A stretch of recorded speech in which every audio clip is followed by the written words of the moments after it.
আমাদের সভাপতিরা বলেছেন আমাদের কি তবে আমরা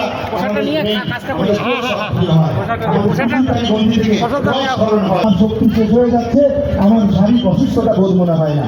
তাহলে বুঝতে হবে করমদয়াল ঠাকুরের যে নামটা পেয়েছি এর মধ্যে কত বড় মহা শক্তি আছে। আর কি আছে? করার ব্যাপার। ঠাকুর বলছেন করো হও পাও, না করে যে পেতে চায় দুঃখ তার পিছে ধায়।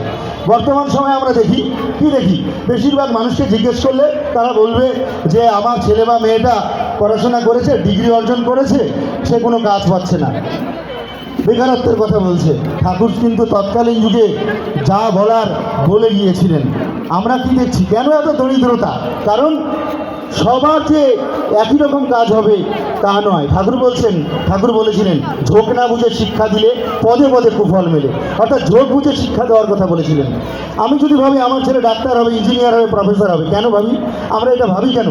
আমার ছেলে বা মেয়েটাকে ভবিষ্যতে কারিগরি অর্থ উপার্জন করবে, হয়তো সে একটা পরিশ্রমের মধ্য দিয়ে হতে পারে ডাক্তার, ইঞ্জিনিয়ার, প্রফেসর, কিন্তু প্রকৃত যদি মানুষ না হয়, তার মাথা যদি ঠিক না থাকে, একদিন হয়তো সে সত্যি ডাক্তার হবে, ইঞ্জিনিয়ার হবে, প্রফেসর হবে, তাতে কি সমাজের কোনো কাজে লাগবে? আমাদের কোনো কাজে লাগবে না। তার তো মাথা ঠিক নাই, তার লক্ষ্যই হচ্ছে অর্থ উপার্জন করা।